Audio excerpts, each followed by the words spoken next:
Hello divas, dudes, and dolls, I'm Kara Couture, and welcome back to my swift, swingin', and swanky little review show, Very Slay, where we go over each and every one of the runway looks on Drag Race Belgique Season 2. This was such a fun episode. The challenge was based off of Murder on the Orient Express, and even the cinematography in this acting challenge I really enjoyed. Thought it was really well shot. I liked the really harsh lighting choices they made and how exaggerated it was. It was very campy, very, very fun. The runway this week is our second runway in a row paying homage to a Belgian invention, which I did not realize this last week. So roller skates were invented in Belgium. I guess technically it's our third because Art Nouveau was very much popularized in Belgium. But this week, we are getting a runway theme that is paying homage to Adolphe Sax, the inventor of the saxophone.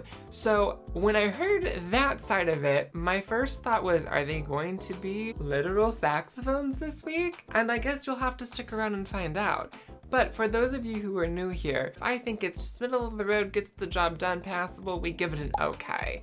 If I love it, we give it a slay. And if I don't, we give it a nay.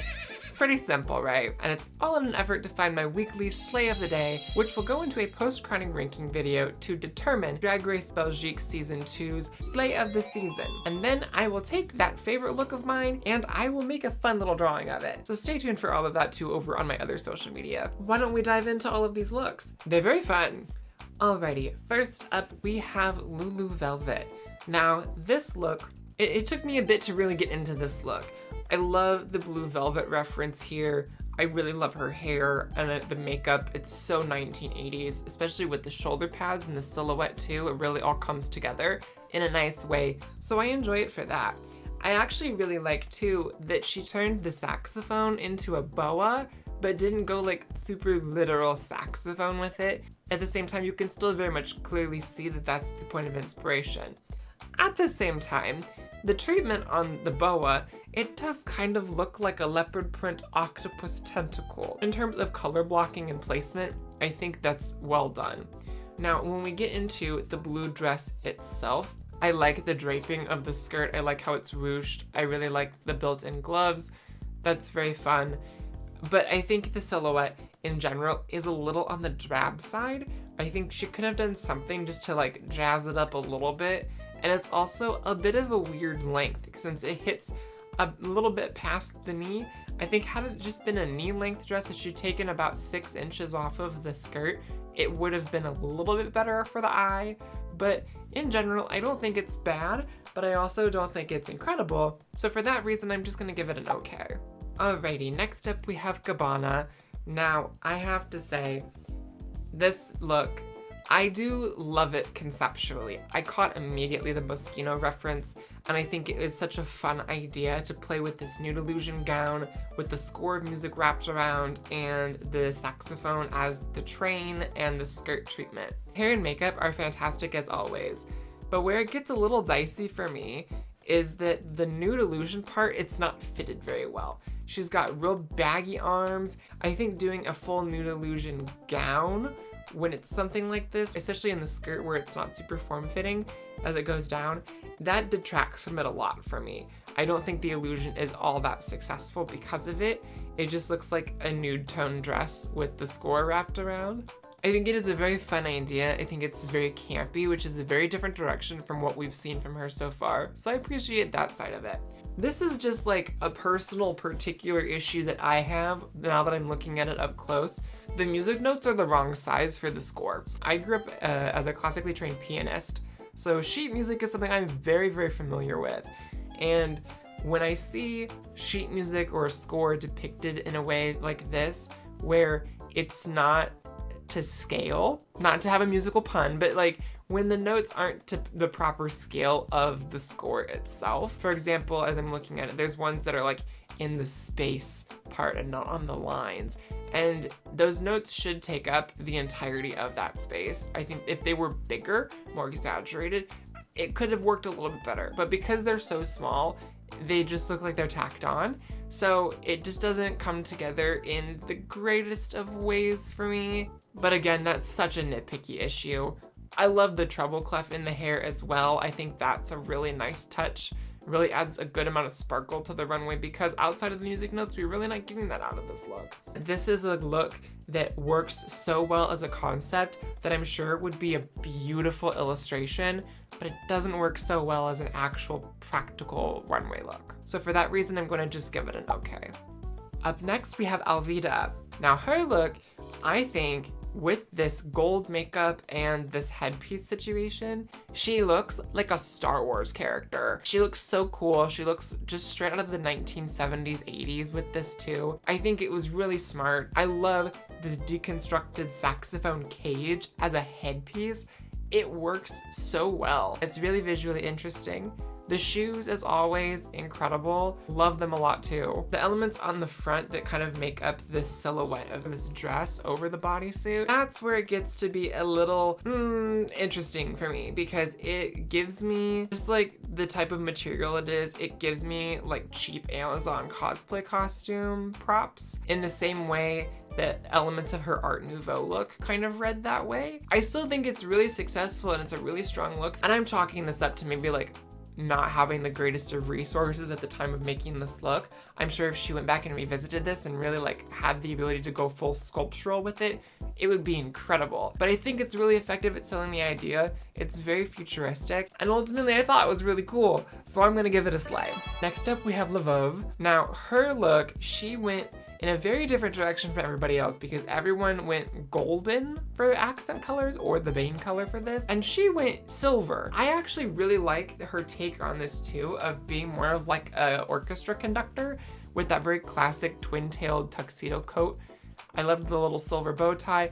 I love that she did a silver beard as well to go with it. The turban's really cute. I think that's very quintessentially her. It does kind of have this like Norma Desmond vibe, which I really appreciate as well. And I actually really like all of the apparatus that's around her. I like all of the horns and the detailing. I think it creates a really interesting silhouette on the runway. It kind of has this element of almost like a steampunky thing kind of going on. But there's also just like kind of a vaudeville sensibility to it that I really enjoy. I think the color palette is really strong. Love her makeup as always. And I'm so happy that she finally got another win, because I have long thought that they've been sleeping on her a bit in some of these challenges and not rewarding her when they should be. So I'm gonna be giving her a slay this week. And last up, we have Chloe Clark. Interestingly, her look is also inspired by Moschino in the same way that Gabbana's is. I think, however, that hers is significantly more successful.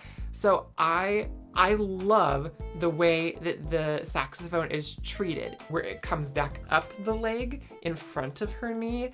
I think it has a really strong silhouette on the runway. Her body is correct, like always, but I also think that her Nude Illusion is more successful than Gabbana's because it's a bodysuit.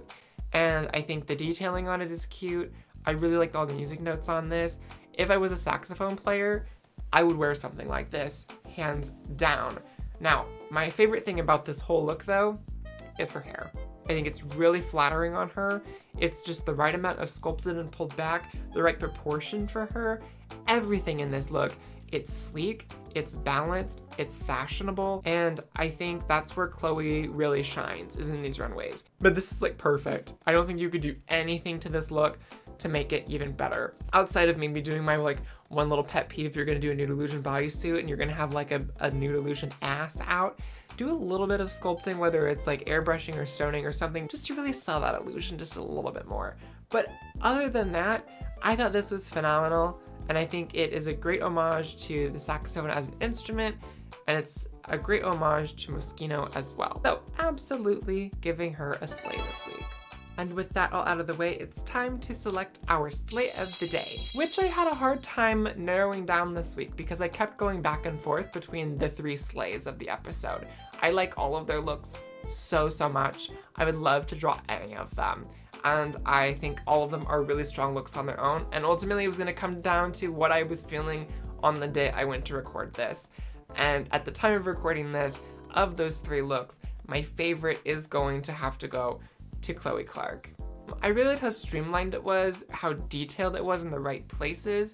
And I just think of any look to go out on, this is, for me, this is my favorite look of hers across the whole season, realistically. So phenomenal look to go out on, phenomenal look in general, and we will see how it stacks up against all of my other slay of the days in just a couple of weeks. And just a reminder for you all, the day that the finale airs, I will not be here. I will not be in my home. I will not have my green screen. So the recording for that episode, you will not have this nice little pink and purple and blue background. Instead, you'll be getting a lovely little view of my hotel room in Boston because I will be going to PAX East and having a fun time out there. That's gonna be interesting to see. So it might be a bit delayed. It might realistically end up coming out after I come back. So we'll just have to see. But just know in advance, and I'll talk about this more as things kind of fall into place schedule-wise, just know there's a chance that all of my episodes in a couple of weeks will be coming out in the back half of the week and not the former half like I normally like to get. But be sure if you enjoyed the content to like, comment, and subscribe. We are fast approaching 1,000 watch hours, which is a third of the metrics we need for that count. And we are getting ever closer to 400 subscribers, which is incredible to me. So thank you all again so much. Keep it up, keep it coming. If you are not subscribed, please consider doing so. It is a free way to support the channel and keep the content going, because the sooner we start getting the ability to monetize stuff, the sooner I can start like taking on some more fun projects and doing more like curated things just for you over here. But until we meet again, be sure to go out there, stay kind, stay queer, and make sure that your day is very slay.